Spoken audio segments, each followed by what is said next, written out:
ಗುರುಭ್ಯೋ ನಮಃ. ಹರಿ ಓಂ. ನಾರಾಯಣಾಯ ಪರಿಪೂರ್ಣ ಗುಣಾರ್ಣವಾಯ ವಿಶ್ವೋದಯ ಸ್ಥಿತಿಲಯೋ ನೇತಿಪ್ರದಾಯ ಜ್ಞಾನಪ್ರದಾಯ ವಿಬುಧಾ ಸುರ ಸೌಖ್ಯ ದುಃಖ ಸತ್ಕಾರಣಾಯ ವಿತತಾಯ ನಮೋ ನಮಸ್ತೆ. ವ್ಯಾಸಾಯ ಭವನಾಶಾಯ ಶ್ರೀಶಾಯ ಗುಣರಾಶಯೇ ಹೃದ್ಯಾಯ ಶುದ್ಧ ವಿದ್ಯಾಯ ಮಧ್ವಾಯ ಚ ನಮೋ ನಮಃ. ಶ್ರೀ ಗುರುಭ್ಯೋ ನಮಃ. ಹರಿ ಓಂ. ನಿನ್ನೆ ಪಾಠದಲ್ಲಿ ನಾವು ನೋಡಿದಂತೆ ಯಾವ ಲಕ್ಷ್ಮಣ ಅವನಿಗೆ ತಾನು ಮೂಲ ರೂಪದ ಸ್ಮರಣೆಯನ್ನು ಮಾಡ್ತಾನೆ, ಆವಾಗ ಅವನನ್ನು ಅಲುಗಾಡಿಸ್ಲಿಕ್ಕೆ ಕೂಡ ಸಾಧ್ಯ ಆಗೋದಿಲ್ಲ ರಾವಣನಿಗೆ. ಆ ಸಂದರ್ಭದಲ್ಲಿ ವಿಶೇಷವಾಗಿ ಹನುಮಂತ ತಾನು ಬಂದು ಇನ್ನೊಂದು ಸಲ ಆ ರಾವಣನಿಗೆ ಮುಷ್ಟಿಯೇಟನ್ನು ಕೊಡ್ತಾನೆ. ಅದರಿಂದ ರಾವಣ ಕೆಳಗಡೆ ಬೀಳ್ತಾನೆ. ಆವಾಗ ತಾನು ನೇರವಾಗಿ ಲಕ್ಷ್ಮಣನ ಎತ್ತಿಕೊಂಡು ರಾಮದೇವರ ಹತ್ರ ಬಂದ. ರಾಮದೇವರು ತಮ್ಮ ದಿವ್ಯವಾದಂತಹ ಸ್ಪರ್ಶದಿಂದಾಗಿ ಆ ಲಕ್ಷ್ಮಣನನ್ನ ಮತ್ತೆ ಮೊದಲಿನಂತೆ ಮಾಡಿದರು. ಅವನಿಗಿದ್ದಂತ ಎಲ್ಲ ಒಂದು ನೋವುಗಳನ್ನೆಲ್ಲ ಪರಿಹಾರ ಮಾಡಿದರು ಅಂತ ಇಷ್ಟು ವಿಚಾರಗಳನ್ನು ನಿನ್ನೆ ಕೇಳಿದ್ವಿ. ಮತ್ತೆ ಮುಂದಿನ ದಿನದಿಂದ ರಾವಣ ಮತ್ತು ರಾಮದೇವರ ಯುದ್ಧ ಎಂಬುದು ಪ್ರಾರಂಭ ಆಗುತ್ತೆ. 93ನೇ ಶ್ಲೋಕ. ಸಶೇಷ ಭೋಗಾಭಂ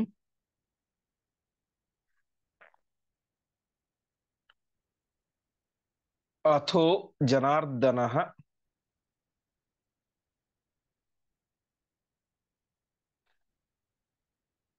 ಪ್ರಗೃಹ್ಯ ಚಾಪಂ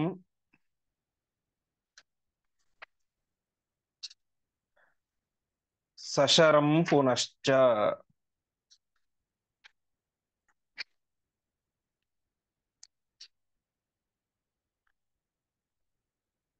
ಸುಲಬ್ಧ ಸಂಜ್ಞಂ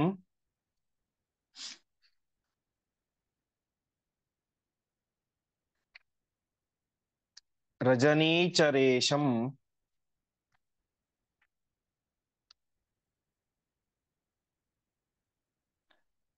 ಜಗಾದ ಸಜ್ಜೀಭವ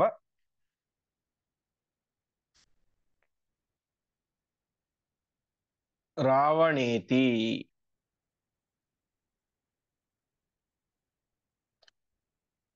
ರಥಂ ಸಮಾರುಹ್ಯ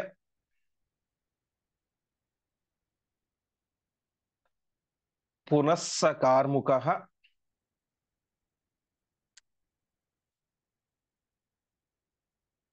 ಸಮಾರ್ಗಣೋ ರಾವಣ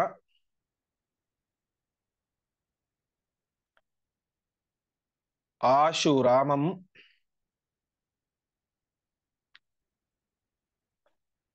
ಅಭ್ಯೇತ್ಯ ಸರ್ವಾಶ್ಚ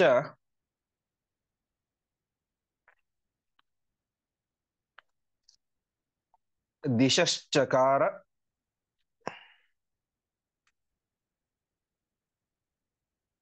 ಶರಾಂಧಕಾರಾಃ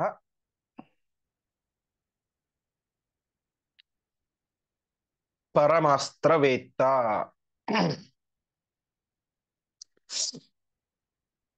ಪದಚ್ಛೇದ.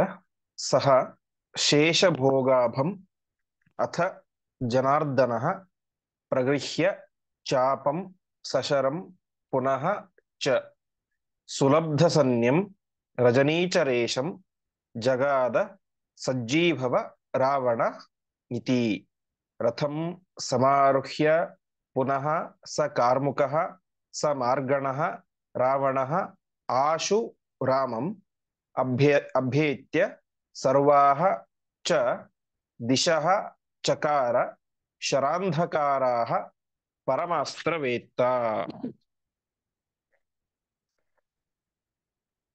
ರಾಮದೇವರು ಯುದ್ಧಕ್ಕೆ ಅಂತ ಸಿದ್ಧರಾದರು. ಕೈಯಲ್ಲಿ ಬಿಲ್ಲು ಮತ್ತು ಬಾಣ ಹಿಡಿದುಕೊಂಡ್ರು ಅಂತ ಹೇಳ್ತಾ ಇದ್ದಾರೆ ಆಚಾರ್ಯರು. ಆ ಬಿಲ್ ಹೇಗಿತ್ತು ಅಂತಂದ್ರೆ ಶೇಷಭೋಗಾಭಂ, ಶೇಷದೇವರ ದೇಹದಂತೆ ಇದ್ದಂತಹ ಅದ್ಭುತವಾದಂತಹ ಬಿಲ್ಲು ಮತ್ತು ಬಾಣ ಎರಡನ್ನು ಕೂಡ ಹಿಡಿದುಕೊಂಡು, ಚಾಪ ಅಂತಂದ್ರೆ ಬಿಲ್ಲು, ಶರ ಅಂತಂದ್ರೆ ಬಾಣ, ಸಶರಂ ಚಾಪಂ, ಬಿಲ್ಲಿನಿಂದ ಬಾಣದಿಂದ ಕೂಡಿದಂತಹ ಬಿಲ್ಲನ್ನ ಹಿಡಿದುಕೊಂಡು ಅವರೇನ್ ಮಾಡಿದ್ರು, ರಾವಣನಿಗೆ ಹೇಳ್ತಾ ಇದ್ದಾರೆ. ಅರ್ಥಾತ್ ರಾವಣನಿಗೆ ಆಗಾಗಲೇ ಎಚ್ಚರ ಆಗಿತ್ತು, ಹಿಂದೆ ಹನುಮಂತ ದೇವರು ಹೊಡೆದ ಏಟದಿಂದಾಗಿ ಇದ್ದು ಬಿಟ್ಟಿದ್ರು. ಈಗ ಅವನಿಗೆ ಸುಲಬ್ಧ ಸನ್ನೆ ಬಂದಿತ್ತು, ಎಚ್ಚರ ಬಂದಿತ್ತು. ಎಚ್ಚರ ಬಂದಂತಹ ಆ ರಜನೀಚರೇಶ ಅಂದ್ರೆ ಹಿಂದೆ ನಾನು ಅನೇಕ ಸಲ ಹೇಳಿದಂತೆ ರಾತ್ರಿಯಲ್ಲಿ ಸಂಚಾರ ಮಾಡುವಂತಹ ರಾಕ್ಷಸರ ರಾಜ ರಾವಣ.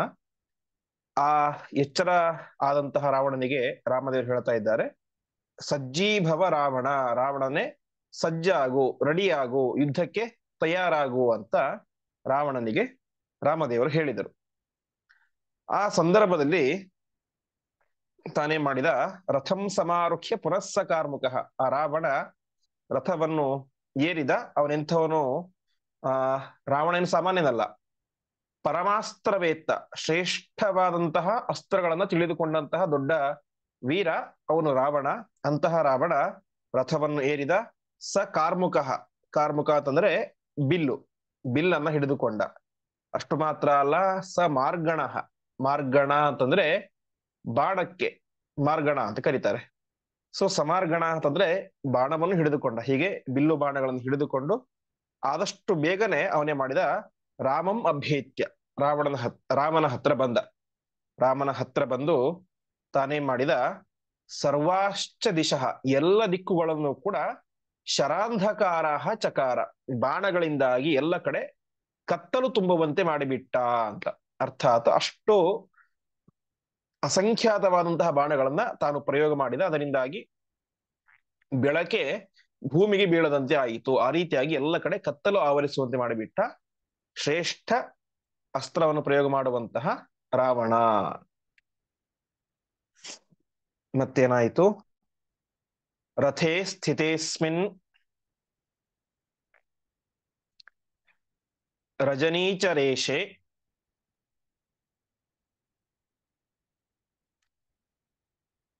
ನಮೇ ಪತಿ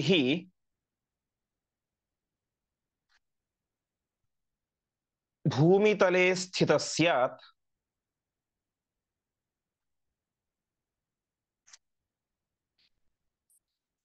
ಇತಿ ಸ್ಮ ಪುತ್ರಃ ಪವನಸ್ಯ ರಾಮಂ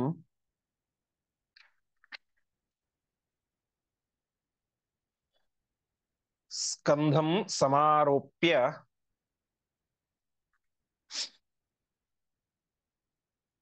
ಯಯೌ ಚ ರಾಕ್ಷಸಂ.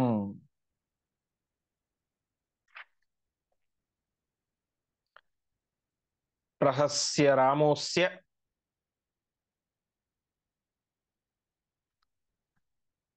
ಹಯಾನ್ನಿಹತ್ಯ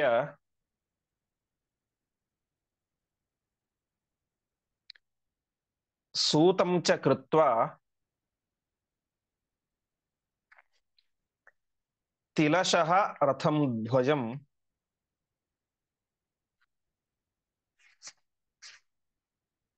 ಧನೂಂಷಿ ಖಡ್ಗಂ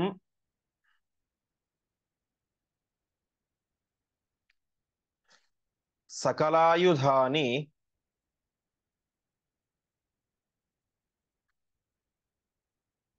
ಛತ್ರಂ ಚ ಸಂಛಿದ್ಯ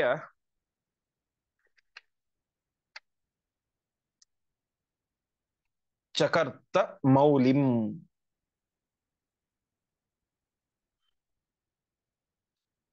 ಪದಚ್ಛೇದ. ರಥೇ ಸ್ಥಿತೆ ಅಸ್ಮಿನ್ ರಜನೀಚರೇಶೆ ನ ಮೇ ಪತಿಃ ಭೂಮಿತಲೆ ಸ್ಥಿತಃ ಸ್ಯಾತ್ ಇತಿ ಸ್ಮ ಪುತ್ರಃ ಪವನಸ್ಯ ರಾಮಂ ಸ್ಕಂಧಂ ಸಮಾರೋಪ್ಯ ಯಯೌ ಚ ರಾಕ್ಷಸಂ. ಪ್ರಹಸ್ಯ ರಾಮಃ ಅಸ್ಯ ಹಯಾನ್ ನಿಹತ್ಯ ಸೂತಂ ಚ ಕೃತ್ವಾ ತಿಲಶಃ ರಥಂ ಧ್ವಜಂ ಧನೂಂಷಿ ಖಡ್ಗಂ ಸಕಲಾಯುಧಾನಿ ಛತ್ರಂ ಚ ಸಂಛಿದ್ಯ ಚಕರ್ತ ಮೌಲಿಂ. ರಾವಣ ಅದ್ಭುತವಾದಂತಹ ರಥದಲ್ಲಿ ಕುಳಿತುಕೊಂಡಿದ್ದಾನೆ, ಯುದ್ಧ ಮಾಡ್ತಾ ಇದ್ದಾನೆ. ರಥೇ ಸ್ಥಿತೇಸ್ಮಿನ್ ರಜನೀಚರೇಶೆ, ಈ ರಾವಣ ರಥದಲ್ಲಿ ಇದ್ದಾನೆ. ಆದರೆ ರಾಮದೇವರು ಭೂಮಿಯ ಮೇಲೆ ನಿಂತು ಯುದ್ಧ ಮಾಡ್ತಾ ಇದ್ದಾರೆ. ನಮೇ ಪತಿ ಭೂಮಿ ತಲೆ ಸ್ಥಿತೇ ಸ್ಯಾತ್. ನನ್ನ ಪತಿ ಅಂದ್ರೆ ನನ್ನ ಒಡೆಯನಾದಂತಹ ರಾಮದೇವರು ಭೂಮಿಯ ಮೇಲೆ ನಿಂತ್ಕೊಂಡು ಯುದ್ಧ ಮಾಡಬಾರ್ದು. ಪರಮ ದುಷ್ಟನಾದಂತಹ ರಾವಣ ರಥದಲ್ಲಿ ಕೂತ್ಕೊಂಡಿದ್ದಾನೆ. ಸರ್ವೋತ್ತಮನಾದಂತಹ ನಮ್ಮ ಪತಿ ರಾಮದೇವರು ಭೂಮಿಯ ಮೇಲೆ ನಿಂತು ಯುದ್ಧ ಮಾಡ್ತಾ ಇದ್ದಾರೆ. ಹಾಗಾಗಬಾರದು ಅಂತ ಭಕ್ತಾಗ್ರಣಿಗಳಾದಂತಹ ಹನುಮಂತ ದೇವರು ಏನ್ ಮಾಡಿದರು, ಸ್ಕಂಧಂ ಸಮಾರೋಪ್ಯ ಯೋಚ ರಾಕ್ಷಸಂ, ರಾಮದೇವರನ್ನ ತಮ್ಮ ಹೆಗಲ ಮೇಲೆ ಹೊತ್ತುಕೊಂಡು ತಾವು ರಾವಣನ ಹತ್ತಿರ ಹೋಗ್ತಾ ಇದ್ದಾರೆ.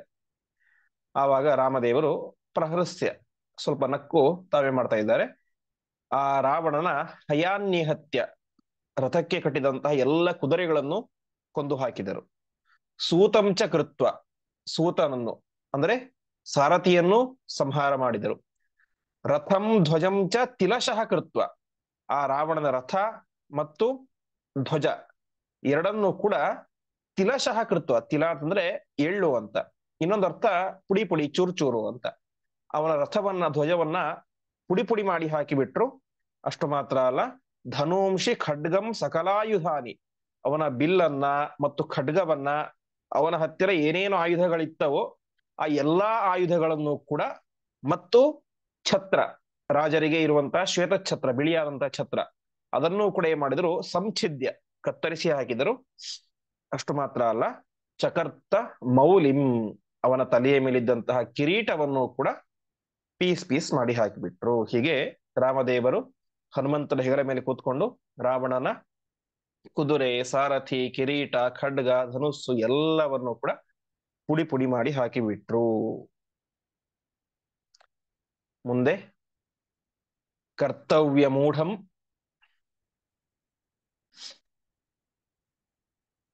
ತಮವೇಕ್ಷ್ಯ ರಾಮ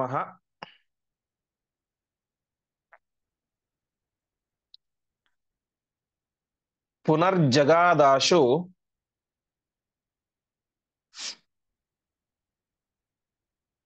ಗೃಹಂ ಪ್ರಯಾಹಿ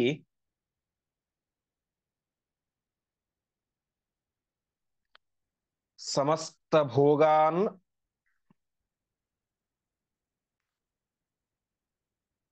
ಅನುಭೂಯ ಶೀಘ್ರಂ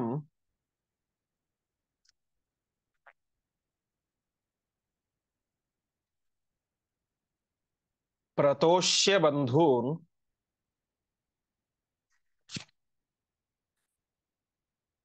ಪುನರೇಹಿ ಮರ್ತುಂ.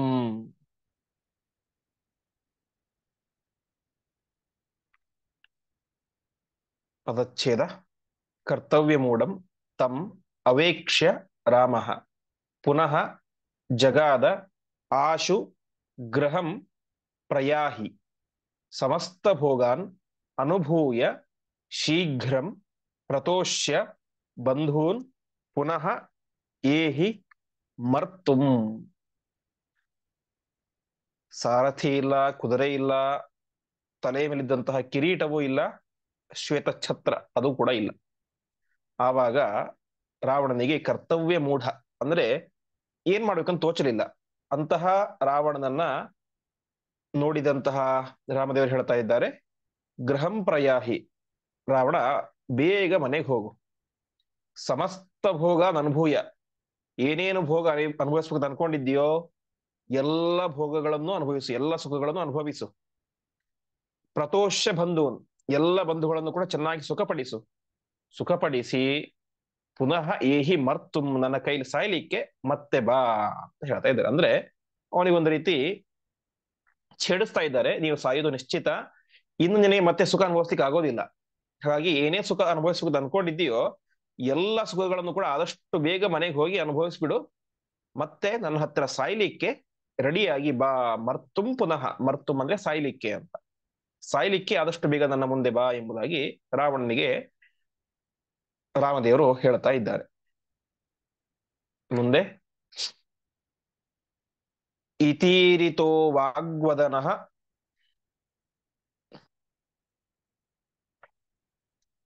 ಯಯೌ ಗೃಹಂ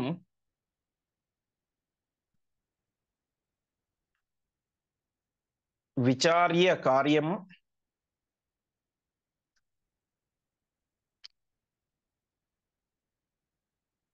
ಸಹ ಮಂತ್ರಿಭಿಃ ಸ್ವಕೈಃ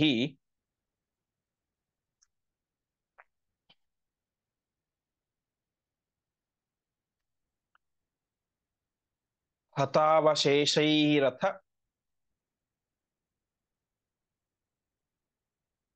ಕುಂಭಕರ್ಣ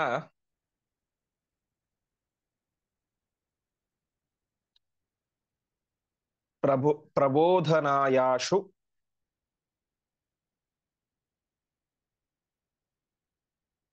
ಮತಿಂ ಚಕಾರ.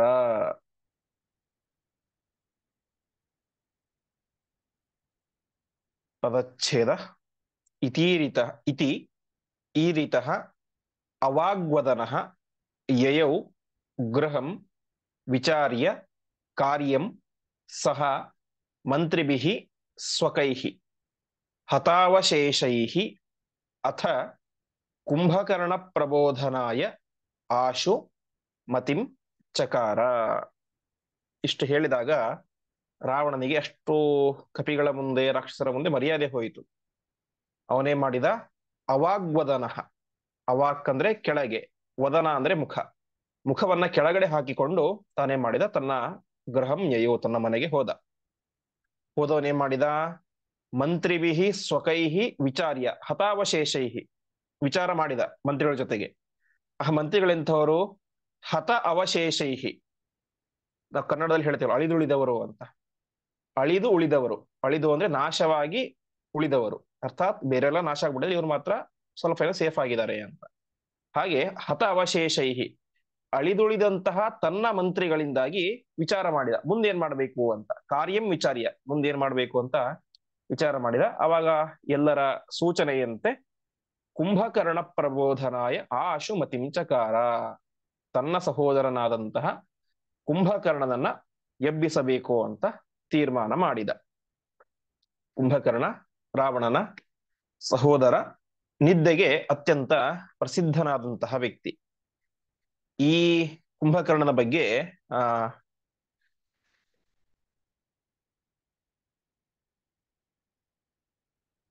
ಮಧುಸೂದನ ಭಿಕ್ಷುಗಳು ಅಂತ ತಾತ್ಪರ್ಯ ನಿರ್ಣಯಕ್ಕೆ ವ್ಯಾಖ್ಯಾನ ಬರೆದಂತಹ ಒಬ್ಬ ಜ್ಞಾನಿಗಳು, ಅವರು ಸಂಗ್ರಹ ಮಾಡಿ ಕೊಡ್ತಾರೆ. ವಾಲ್ಮೀಕಿ ರಾಮಾಯಣದ ಮಾತುಗಳನ್ನ ತಮ್ಮ ವ್ಯಾಖ್ಯಾನದಲ್ಲಿ ತಿಳಿಸ್ತಾರೆ. ಇವನೇನಾಗಿದ್ದ, ಈ ಕುಂಭಕರ್ಣ ಸ್ವತಃ ರಾಕ್ಷಸ, ತುಂಬಾ ದುಷ್ಟ. ಏತೇನ ಜಾತ ಮಾತ್ರೇಣ ಕ್ಷುಧಾ ತೇನ ಮಹಾತ್ಮನ ಭಕ್ಷಿತಾಣಿ ಸಹಸ್ರಾಣಿ ಸತ್ವಾನಾಂ ಸುಬಹೂನ್ಯಪಿ ತಸ್ಮಾತ್ ಮಧ್ಯ ಪ್ರಭೃತಿ ಮೃತಕಲ್ಪ ಶಯಿಷ್ಯಸೆ ಶಯಿತಾ ಹೇಷ ಷಣ್ಮಾಸಂ ಏಕಾಹಂ ಜಾಗರಿಷ್ಯತಿ ಅಂತ ಅವರು ವಾಲ್ಮೀಕಿ ರಾಮಾಯಣದ ಮಾತುಗಳನ್ನ ಮಧುಸೂದನ ಭಿಕ್ಷುಗಳು ಸಂಗ್ರಹ ಮಾಡಿ ಕೊಡ್ತಾರೆ. ಇವನಿಗೆ ಜಾತ ಮಾತ್ರೇಣ ಕ್ಷುಧ, ತುಂಬಾ ಹಸಿವು. ಒಂದು ಸಲ ಹಸಿವಾಯಿತು ಅಂತಂದ್ರೆ ಭಕ್ಷಿತಾನಿ ಸಹಸ್ರಾಣಿ, ಸಾವಿರಾರು ಜನರನ್ನೇ ತಿಂದು ಬಿಡ್ತಾ ಇದ್ದ. ಹಾಗಾಗಿ ಮುಂದೆ ಇವನಿಗೆ ಬ್ರಹ್ಮದೇವರ ವರವನ್ನು ಕೊಡ್ತಾರೆ. ಮೃತಕಲ್ಪ ಶೈಷ್ಯಸೆ, ನೀನು ಹೆಸರಿಗೆ ಮಾತ್ರ ಬದುಕಿರ್ತೀಯ, ಆದ್ರೆ ಸತ್ತವರಂತೆ ನಿದ್ದೆ ಮಾಡ್ತಾ ಇರ್ತೀಯ. ಎಷ್ಟು? ಶೈತಾ ಶೇಷ ಷಣ್ಮಾಸಂ ಏಕಾಹಂ ಜಾಗರಿಷ್ಯತಿ, 6 ತಿಂಗಳುಗಳ ಕಾಲ ನಿದ್ರೆ ಮಾಡ್ತೀಯ. ಏಕಾಹಂ ಜಾಗರಿಷ್ಯತಿ, ಒಂದು ದಿವಸ ಹೇಳ್ತೀಯ, ಆವಾಗ ಮತ್ತೆ ಯಥೇಚ್ಛ ಊಟ ಮಾಡಿ ಮತ್ತೆ ನೀನೇ ಮಾಡ್ತೀಯ, ಮಲಗ್ತೀಯ ಅಂತ. ಆ ರೀತಿ ಅವನು ಕೇಳಿಕೆ ಏನು ಅಂತಂದ್ರೆ, ವಿಶೇಷವಾಗಿ ಸರಸ್ವತ್ಯ ಮೋಹಿತತ್ವ ಅಥವಾ ಬ್ರಹ್ಮದೇವನ ಕುರಿತು ತಪಸ್ ಮಾಡ್ತಾನೆ ಆ ಕುಂಭಕರ್ಣ. ಆವಾಗ ಎಲ್ಲ ದೇವಾನುದೇವತೆಗಳು ಕೂಡ ಸರಸ್ವತಿ ದೇವಿ ಹತ್ರ ಪ್ರಾರ್ಥನೆ ಮಾಡ್ತಾರೆ. ಸರಸ್ವತಿ ಅಂತಂದ್ರೆ ನಮ್ಮ ಬುದ್ಧಿಯನ್ನು ಪ್ರಚೋದನೆ ಮಾಡುವಂತವಳು. ಭವತಿ ಯದನುಭಾವಾತ್ ಏಡಮೂಕೋಪಿ ವಾಗ್ಮಿ ಜಡಮತಿರಪಿ ಜಂತು ಜಾಯತೆ ಪ್ರಾಜ್ಞಮೌಲಿ ಅಂತ ಹೇಳುವಂತೆ, ಯಾವ ಸರಸ್ವತಿ ಭಾರತೀಯರ ಅನುಗ್ರಹದಿಂದಾಗಿ ಒಬ್ಬ ಮೂರ್ಖನು ಕೂಡ ದೊಡ್ಡ ಜ್ಞಾನಿ ಆಗ್ತಾನೆ ಅಂತ. ಹಾಗೆ ನಮ್ಮೆಲ್ಲರ ಬುದ್ಧಿಯನ್ನ ಬಾಯಿನ ಪ್ರಚೋದನೆ ಮಾಡುವಂತವರು ಸರಸ್ವತಿ ದೇವಿಯರು. ಅವರ ಹತ್ತಿರ ಹೋಗಿ ಪ್ರಾರ್ಥನೆ ಮಾಡ್ತಾರೆ ಅಂತೆ, ನೀನು ಅವನ ನಾಲಿಗೆಯಲ್ಲಿ ನಿಂತುಕೊಂಡು ತಪ್ಪಾದಂತಹ ವರವನ್ನು ಕೇಳುವಂತೆ ಪ್ರಚೋದನೆ ಮಾಡು. ಒಂದು ವೇಳೆ ಅವನಿಗೇನಾದರೂ ಬ್ರಹ್ಮದೇವರ ವರವೂ ಸಪೋರ್ಟ್ ಆಗ್ಬಿಟ್ರೆ, ಸಿಕ್ಬಿಟ್ರೆ, ಅವನಿಂದಾಗಿ ಇನ್ನಷ್ಟು ಜನ ಸಾಯ್ತಾರೆ. ಹಾಗಾಗಿ ಅವನಿಂದಾಗಿ ತಪ್ಪಾದಂತಹ ವರ ಕೇಳುವಂತೆ ಪ್ರಚೋದನೆ ಮಾಡುವಂತ ಸರಸ್ವತಿ ಹತ್ರ ಕೇಳಿದಾಗ, ಆವಾಗ ಅವನೇನ್ ಮಾಡ್ತಾನೆ, ಕುಂಭಕರ್ಣ ತಾನೇನ್ ಮಾಡ್ತಾನೆ, ಸ್ವಪ್ತುಂ ವರ್ಷಾಣ್ಯನೇಕಾನಿ ದೇವದೇವ ಮಮೇಕ್ಷಿತಂ ಏವಮಸ್ಥಿತಿತಂ ಚೋದ್ಯ ಪ್ರಾಯಾದ್ ಬ್ರಹ್ಮ ಸುರೈಃ ಸಹ ದೇವಿ ಸರಸ್ವತಿ ಚೈವ ರಾಕ್ಷಸಂತೌ ಜಹೋ ಪುನಃ ಅಂತ ರಾಮಾಯಣದಲ್ಲಿ ಹೇಳುವಂತೆ ಆ ಕುಂಭಕರ್ಣ ವರವನ್ನು ಕೇಳ್ತಾನೆ. ದೀರ್ಘಕಾಲದ ನಿದ್ದೆ ಬೇಕು ನನಗೆ ಅಂತ ಕೇಳಿಬಿಡ್ತಾನೆ. ಹೀಗೆ ಕೇಳಿದಾಗ ಬ್ರಹ್ಮದೇವರು ತಥಾಸ್ತು ಹಾಗೆ ಆಗಲಿ ಎಂಬುದಾಗಿ ವರವನ್ನು ಕೊಟ್ಟು ಬಿಡ್ತಾರೆ ಅಂತ ಮಧುಸೂದನ ಭಿಕ್ಷುಗಳು ಸಂಗ್ರಹ ಮಾಡಿಕೊಡ್ತಾರೆ. ಹೀಗೆ ಒಟ್ಟಿನಲ್ಲಿ ರಾವಣನ ಸಹೋದರ ಮಹಾದುಷ್ಟ, ಸಾವಿರಾರು ಜನರನ್ನ ಒಂದು ಸಲ ತಿನ್ನುವಂತಹ ಮಹಾದುಷ್ಟ, ಕೊನೆಗೆ ಬ್ರಹ್ಮದೇವರ ವರದಿಂದಾಗಿ ದೀರ್ಘಕಾಲದ ನಿದ್ದೆಯನ್ನು ಜಗತ್ತಿನ ಪರಿವೇ ಇಲ್ಲದೆ ಮಾಡ್ತಾ ಇದ್ದ ಅಂತಹ ಮಹಾಪರಾಕ್ರಮಶಾಲಿಯಾದಂತಹ ಕುಂಭಕರ್ಣ ಎದ್ದು ಯುದ್ಧಕ್ಕೆ ಅಂತ ಬಂದರೆ ಇಡೀ ಸೈನ್ಯವನ್ನೇ ನಿರ್ನಾಮ ಮಾಡಿಬಿಡ್ತಾನೆ. ಹಾಗಾಗಿ ಅವನನ್ನು ನಾವು ಕರೆದುಕೊಂಡು ಬರೋಣ ಅಂತ ಎಲ್ಲ ಮಂತ್ರಿಗಳು ಕೂಡ ಅವನಿಗೆ ಸೂಚನೆಯನ್ನು ಕೊಡ್ತಾರೆ. ಹಾಗೆ ಹೇಳಿದಾಗ ಕುಂಭಕರ್ಣನ ಎಬ್ಬಿಸೋಣ ಅಂತ ಮತಿಂಚಕಾರ, ಬುದ್ಧಿಯನ್ನು ಮಾಡಿದ, ಅರ್ಥಾತ್ ನಿರ್ಧಾರ ಮಾಡಿದ ರಾವಣ. ಮುಂದಿನ ಶ್ಲೋಕ. ಸಶೈಲ ಶೃಂಗಾಸಿ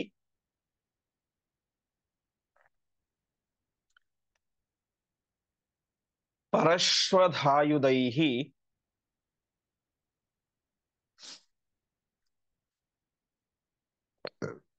ನಿಶಾಚರಾಣಾಂ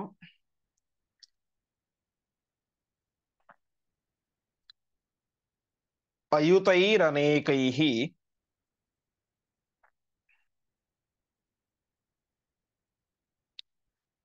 ತಚ್ಛ್ವಾಸವೇಗಾವಿಹತೈಃ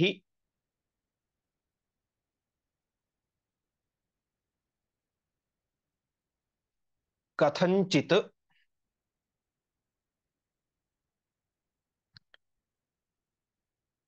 ಗತೈಃ ಸಮೀಪಂ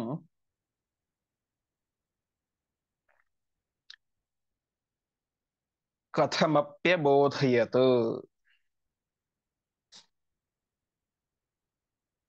ಪದಚ್ಛೇದ. ಸಶೈಲ ಶೃಂಗಾಸಿ ಪರಶ್ವದಾಯುಧೈಃ ನಿಶಾಚರಾಣಾಂ ಅಯುತೈಃ ಅನೇಕೈಃ ತಚ್ಛ್ವಾಸ ವೇಗಾಭಿಹತೈಃ ಕಥಂಚಿತ್ ಗತೈಃ ಸಮೀಪಂ ಕಥಂ ಅಪಿ ಅಬೋಧಯತ್. ನಮಗೆಲ್ಲ ಪ್ರಸಿದ್ಧ ಆ ಕುಂಭಕರ್ಣನ ಕತೆ ಗೊತ್ತೇ ಗೊತ್ತು. ಎಬ್ಬಿಸ್ಲಿಕ್ಕೆ ತುಂಬಾ ಪ್ರಯತ್ನ ಮಾಡಿದರು ಹಾಗೆ ಹೀಗೆ ಅಂತ. ವಾಸ್ತವಿಕವಾಗಿ ವಾಲ್ಮೀಕಿ ರಾಮಾಯಣದಲ್ಲಿ ಸುಮಾರು 2 ಅಧ್ಯಾಯಗಳಲ್ಲಿ ಕುಂಭಕರ್ಣನ ಎಬ್ಬಿಸ್ಲಿಕ್ಕೆ ಎಷ್ಟು ಪ್ರಯತ್ನ ಮಾಡಿದರು ಅಂತ ವಿಸ್ತಾರವಾಗಿ ವರ್ಣನೆ ಮಾಡ್ತಾರೆ ಆಚಾರ್ಯರು. ಅದೆಲ್ಲವನ್ನು ಕೂಡ ಕೇವಲ ಒಂದೇ ಶ್ಲೋಕದಲ್ಲಿ ನಮಗೆ ಸಂಗ್ರಹ ಮಾಡಿ ಕೊಡ್ತಾ ಇದ್ದಾರೆ. ಅಲ್ಲೇನ್ ಮಾಡಿದ್ರು? ಸಶೈಲ ಶೃಂಗ ಅಸಿ ಪರಶ್ವದಾಯುಧೈಹಿ. ಶೈಲ ಶೃಂಗ, ದೊಡ್ಡ ದೊಡ್ಡ ಪರ್ವತಗಳ ಶಿಖರಗಳನ್ನು ಕಿತ್ಕೊಂಡು ಬಂದ್ರು ಮತ್ತೆ ಅಸಿ ಅಂದ್ರೆ ಖಡ್ಗ, ಪರಶ್ವಧ ಪರಶು ಅಂದ್ರೆ ಕೊಡಲಿ, ಹೀಗೆ ಇವೇ ಮುಂತಾದಂತಹ ಅನೇಕ ಆಯುಧಗಳಿಂದ ಹಿಡಿದುಕೊಂಡಂತಹ ನಿಶಾಚರಾಣ ಅಯುತೈಹಿ ಅನೇಕೈಹಿ. ಅಯುತ ಅಂತಂದ್ರೆ 10,000, ಬರೀ ಒಂದು 10,000 ಅಲ್ಲ, ಅನೇಕ 10,000 ಅಂದ್ರೆ ಲಕ್ಷಾನುಗಟ್ಟಲೆ ರಾಕ್ಷಸರೆಲ್ಲರೂ ಕೂಡ ಎಲ್ಲ ಆಯುಧಗಳು ಪರ್ವತಗಳನ್ನೆಲ್ಲ ಹಿಡಿದುಕೊಂಡು ಕುಂಭಕರ್ಣನ ಎಬ್ಬಿಸಲಿಕ್ಕೆ ಅಂತ ಹೋಗ್ತಾರೆ. ದೈತ್ಯ ಗಾತ್ರದ ರಾಕ್ಷಸ, ಜೊತೆಗೆ ದೀರ್ಘಕಾಲದ ನಿದ್ರೆ, ಅವನು ಎಬ್ಬಿಸ್ಬೇಕು ಅಂತ ಹೋಗ್ತಾರೆ. ಆವಾಗ ಏನಾಯ್ತು? ತಚ್ಛ್ವಾಸ ವೇಗಾಭಿಹತೈಹಿ, ಅವನ ಶ್ವಾಸ ಅಂದ್ರೆ ಉಸಿರಾಟ ಮಾಡೋದು. ಒಂದು ಸಲ ಆ ಕುಂಭಕರ್ಣ ಉಸಿರನ್ನ ಒಳಗಡೆ ಎಳ್ಕೊಂಡ ಅಂತಂದ್ರೆ ಎಲ್ಲ ರಾಕ್ಷಸರು ಕೂಡ ಒಳಗಡೆ ಹೋಗ್ಬಿಡ್ತಿದ್ರು ಉಸಿರನ್ನು ಬಿಟ್ಟ ಅಂತಂದ್ರೆ ಮತ್ತೆ ಹೊರಗಡೆ ಬಂದ್ಬಿಡ್ತಾ ಇದ್ರು. ಆ ರೀತಿಯಾಗಿ ತುಂಬಾ ಕಷ್ಟ, ಅವನ ಹತ್ರ ಹೋಗೋದೇ ಕಷ್ಟ. ಅಂತಹ ಕುಂಭಕರ್ಣನನ್ನ ಕಥಂಚಿತ್ ಸಮೀಪಂ ಗತೈಹಿ ಕಥಮಪ್ಯಬೋಧ, ತುಂಬಾ ಕಷ್ಟಪಟ್ಟು, ಹೇಗೋ ಕಷ್ಟಪಟ್ಟು ಏನ್ ಮಾಡಿಸಿದ್ರು, ಎಲ್ಲರೂ ಕೂಡ ಸೇರಿಕೊಂಡು ಅವನನ್ನ ಎಬ್ಬಿಸಿದರು ಅಂತ ಹೇಳ್ತಾ ಇದ್ದಾರೆ. ವಾಲ್ಮೀಕಿ ರಾಮಾಯಣದ ತುಂಬಾ ವಿಸ್ತಾರವಾಗಿದೆ. ನಾವು ಸಂಗ್ರಹ ರಾಮಾಯಣ ನೋಡ್ಬೇಕಾದ್ರೆ ಅಲ್ಲಿ ಹೇಳ್ತಾ ಇದ್ದಾರೆ, ಭೇರಿ ಶಂಖಾದಿ ವಾದ್ಯಾನಾಂ ಭೂರಿ ನಿಸ್ವನೈಹಿ ತೇ ಸನ್ನಾದೈಶ್ಚ ಯುಗಪತ್ ಶೇಕುಸ್ತತ್ಪ್ರಬೋಧನೆ ಅಂತ ದೊಡ್ಡ ದೊಡ್ಡ ಭೇರಿಗಳು, ನಗಾರಿಗಳು, ಶಂಖ ಎಲ್ಲವನ್ನು ಕೂಡ ಊದ್ತಾ ಇದ್ದಾರೆ ಅಂತೆ. ಎಲ್ಲರೂ ಕೂಡ ಸೇರಿ ಅನೇಕ ವಾದ್ಯಗಳನ್ನ ಬಾರಿಸಿದರೂ ಕೂಡ ಅವನಿಗೆ ಎಚ್ಚರ ಆಗಲಿಲ್ಲ. ಅದಾದ ಮೇಲೆ ಅವನ ದೇಹದ ಮೇಲೆ ಅನೇಕ ರೀತಿಯಾದಂತಹ ಖರೈಹಿ ಉಷ್ಟ್ರೈಹಿ ಗಜಾದಿಬಿಹಿ ಅಂತ ಲಕ್ಷ ಲಕ್ಷ ಕತ್ತೆಗಳನ್ನು ಓಡಿಸಿದರು ಅಂತೆ.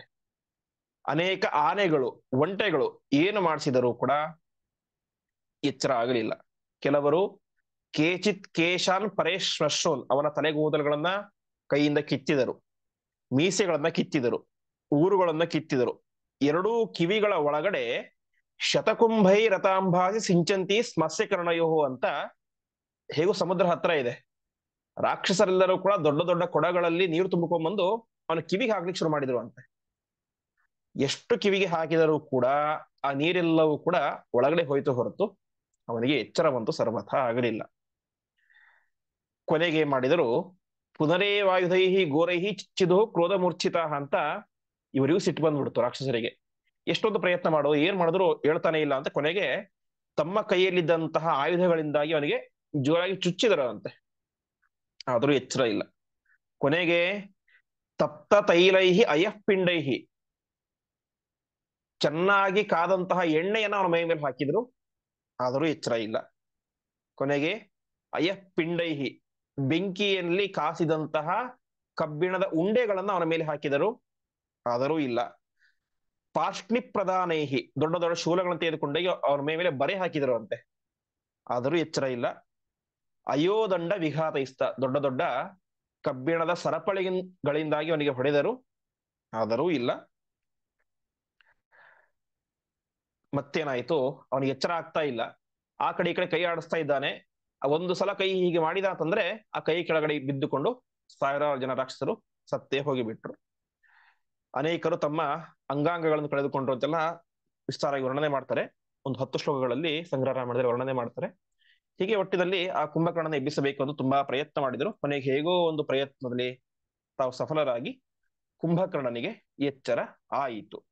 ಕಥಮಪಿ ಅಬೋಧಿತ್, ಹೇಗೋ ಒಂದು ಕಷ್ಟಪಟ್ಟು ಪಾಪ ಆ ಕುಂಭಕರ್ಣನನ್ನ ಎಲ್ಲ ರಾಕ್ಷಸರು ಕೂಡ ಸೇರಿಕೊಂಡು ಎಬ್ಬಿಸಿದರು. ಎಬ್ಬಿಸಿದ ಮೇಲೆ ಏನಾಯಿತು, ಶೈಲೋಪಮಾನಸ್ಯತು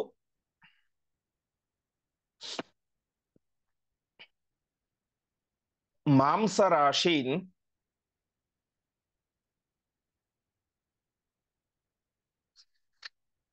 ವಿಧಾಯ ಭಕ್ಷಾನಪಿ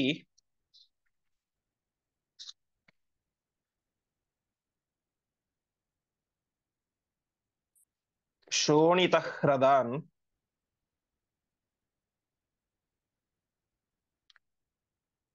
ಸುತೃಪ್ತಮೇನಂ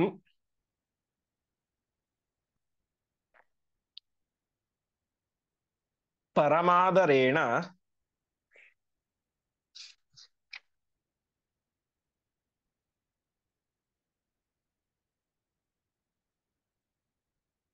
ಸಮಾಹ್ವಯಾಮಾಸ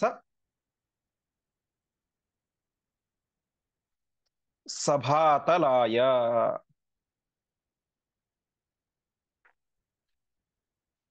ಪದಚ್ಛೇದ. ಶೈಲೋಪಮಾನಸ್ಯ ತು ಮಾಂಸರಾಶೀನ್ ವಿಧಾಯ ಭಕ್ಷಾನ್ ಅಪಿ ಶೋಣಿತಹ್ರದಾನ್ ಸುತೃಪ್ತಂ ಏನಂ ಪರಮಾದರೇಣ ಸಮಾಹ್ವಯಾಮಾಸ ಸಭಾತಲಾಯ. ಕುಂಭಕರ್ಣನಿಗೆ ಎಚ್ಚರ ಏನೋ ಆಯ್ತು. ಎಚ್ಚರ ಆದ ತಕ್ಷಣ ಆಹಾರ ಬೇಕು. ಅದಕ್ಕೇನ್ ಬೇಕು, ಮಾಂಸ ರಾಶಿ, ಮಾಂಸ ಬೇಕು. ಎಷ್ಟು, ಶೈಲೋಪಮಾನಸ್ಯ, ಬೆಟ್ಟದಷ್ಟು ಎತ್ತರದ ಗಾತ್ರದ ಮಾಂಸವನ್ನು ತಂದು ಅವನ ಎದುರುಗಡೆ ಹಾಕ್ತಾ ಇದ್ದಾರೆ. ಆಮೇಲೆ ಅನೇಕ ರೀತಿಯ ಭಕ್ಷ್ಯಗಳು. ಶೋಣಿತ ಹೃದ, ರಕ್ತ ಬೇಕು ಕುಡಿಲಿಕ್ಕೆ. ಲೀಟರ್ ಗಟ್ಲೆ ಅಲ್ಲ, ಶೋಣಿತ ಹೃದಾನ್, ರಕ್ತದಿಂದಾಗಿ ಸರೋವರಗಳನ್ನೇ ನಿರ್ಮಾಣ ಮಾಡಿಬಿಟ್ರು ಅಂತೆ. ಅಷ್ಟು ಅಪಾರವಾದಂತಹ ಮಾಂಸವನ್ನ, ರಕ್ತವನ್ನ ಆ ವ್ಯಕ್ತಿ ಕುಡಿತಾ ಇದ್ದಾನೆ. ಅದಾದ ಮೇಲೆ ಸಂಗ್ರಹ ರಾಮಾಯಣದಲ್ಲಿ ಪಂಡಿತಾಚಾರ್ಯರು ಹೇಳುವಂತೆ ದ್ವಿಸಹಸ್ರ ಕರೀರೇಶು ಪೂರ್ಣಂ ಪೀತ್ವಾಥ ವಾರುಣೀಂ ಅಂತ 2000 ದೊಡ್ಡ ಪಾತ್ರೆಗಳಲ್ಲಿ ತುಂಬಿದಂತಹ ಮದ್ಯವನ್ನು ಕೂಡ ಅವನು ಕುಡಿತಾ ಇದ್ದಾನೆ. ಇದರಿಂದಾಗಿ ಸುತೃಪ್ತ ಮೇನಂ, ಇಷ್ಟ ತಂದ ಭಾರಿ ತೃಪ್ತಿ ಆಯ್ತು ಅಂತ ಅವನಿಗೆ. ಎದ್ದಿದ್ದು ಸಾರ್ಥಕ ಆಯ್ತು ಅಂತ ಅಂದ್ಕೊಂಡ. ಎದ್ದು ಏನ್ ಮಾಡಿದ, ಅವನನ್ನ ಪರಮಾದರಿನ ಭಾರಿ ವೈಭವದಿಂದಾಗಿ ಏನೋ ರಾವಣ ಅರಮನೆ ಕರೆಸ್ಕೊಂಡ. ಸಮಾಹ್ವಯಾಮಾಸ ಸಭಾತಲಾಯ, ತನ್ನ ಸಭೆಗೆ ಆ ಒಂದು ಕುಂಭಕರ್ಣನನ್ನ ಅತ್ಯಂತ ಪರಮಾದರೇಣ, ಭಾರಿ ಆದರ ಮರ್ಯಾದೆಗಳಿಂದಾಗಿ ಕರೆಸ್ಕೊಳ್ತಾ ಇದ್ದಾನೆ. ಕರೆಸಿಕೊಂಡು ಮುಂದೆ ಏನ್ ಹೇಳ್ತಾನೆ, ಅದಕ್ಕೆ ಪ್ರತಿಯಾಗಿ ಕುಂಭಕರ್ಣ ಏನ್ ಹೇಳ್ತಾನೆ ಆ ವಿಚಾರಗಳನ್ನ ನಾಳೆ ರಾಮನವಮಿಯ ಸಂದರ್ಭದಲ್ಲಿ ನಾವೆಲ್ಲರೂ ಚಿಂತನೆ ಮಾಡೋಣ ಎಂಬುದಾಗಿ ಹೇಳ್ತಾ ಇಂದಿನ ಪಾಠವನ್ನ ಶ್ರೀಕೃಷ್ಣಾರ್ಪಣಮಸ್ತು. ಆಚಾರ್ಯ ನಮಸ್ಕಾರ.